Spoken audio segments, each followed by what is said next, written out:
Welcome to Esoteric Recaps. In 1979, Carl, a lumberjack working in Alaska, is abducted by aliens. In the present day, a young computer engineer named Isaac starts a video diary. After a hike in the woods, he encounters a flying saucer and encounters an alien. 3 days later, he wakes up near the water. He discovers that he is having hallucinations. He visits the doctor and discovers his bone broken with a precise cut. He got the abduction on camera and uploads it to the internet, and it goes viral. The news, media, and the government questions Isaac. Isaac realizes mysterious signs of alien life throughout history prove that aliens exist. He finds a post on the internet by a girl his age named Sarah that includes a similar story. The two meet at a local diner. Isaac is asked to do a lie detector test for proof of the abduction, and he passes it, leading to him being apprehended by Men in Black run by Agent Graves. The government discovers that Sarah and Isaac have an alien tracker in their arms, and Isaac refuses to cooperate in the government's procedure. Isaac escapes with Sarah, and they're chased by androids.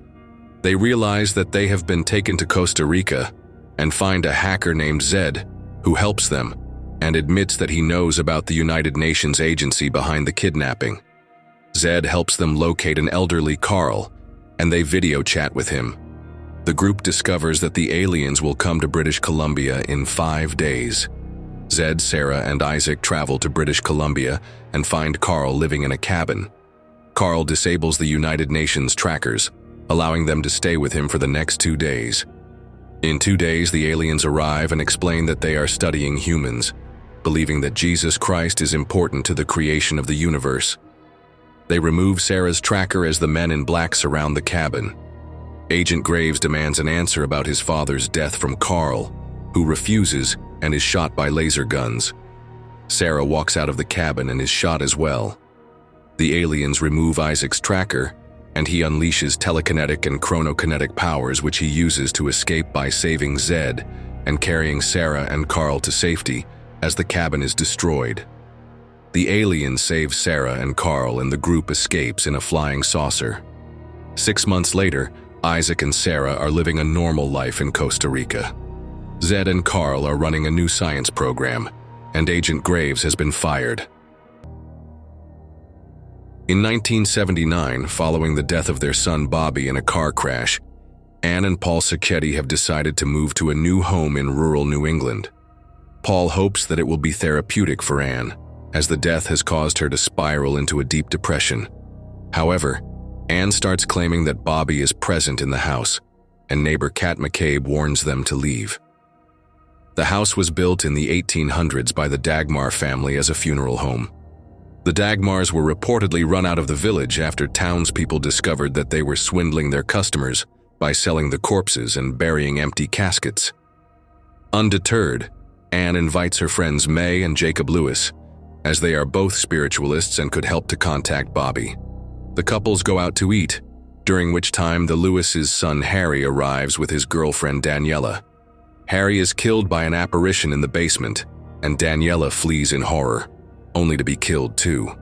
The Lewises and the Sacchettis head home, after which Kat's husband Dave arrives at the restaurant, murders a waitress, and angrily discusses the Dagmar house with the bartender, revealing that the house needs to feed every 30 years or the evil beneath it will search out fresh souls, destroying the town. Jacob manages to convince a reluctant Paul to hold a seance with him while their wives are out. This ends with Jacob becoming possessed by the spirit of Lysander Dagmar, who reveals that they were never run out of town. Rather, the villagers used his family as a sacrifice to the evil under their home. Lysander, overcome with rage, causes Jacob to kill himself. His wife May tries to flee, only to be killed by Dave, who has come to the house with the other townspeople, determined to give the home what it wants.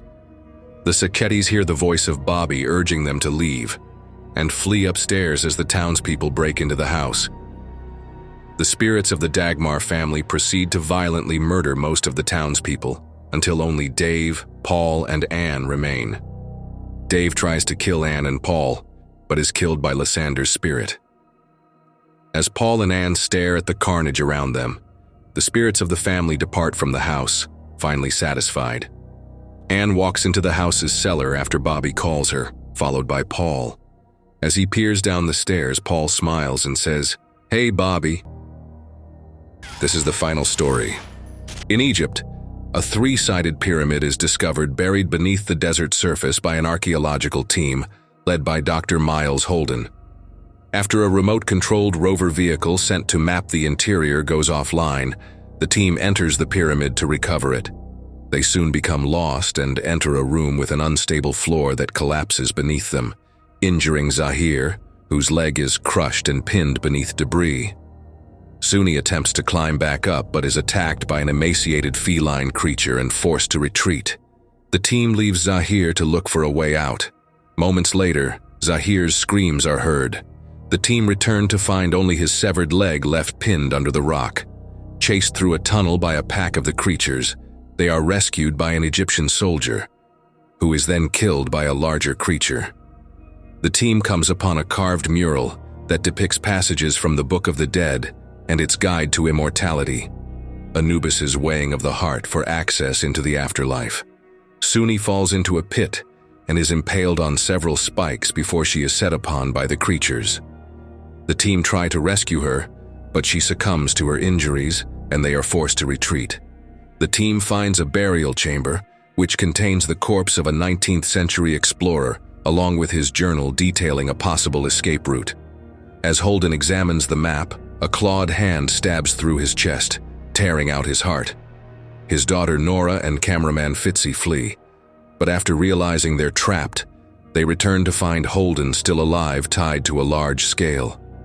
The large creature re-enters the room, and Nora identifies it as the Egyptian god Anubis, who weighs Holden's heart to determine his worthiness to enter the afterlife. He dies when Anubis eats his heart.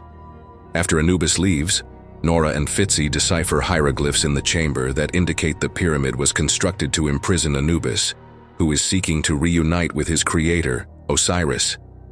They find an air shaft with a ladder left behind by the soldier, but are pursued by Anubis, who kills Fitzy. Now alone, Nora is captured by Anubis. Tied to an obelisk, she uses a blade hidden in her hand to cut through her bonds. Once free, she wounds Anubis, who is then attacked by a horde of cats. Nora climbs her way to freedom and collapses just before clearing the pyramid's exit. She awakens to find a child playing with her camera. Anubis suddenly appears from the dark and lunges at them as the screen cuts to black. Like and subscribe for more notifications. Thanks for watching.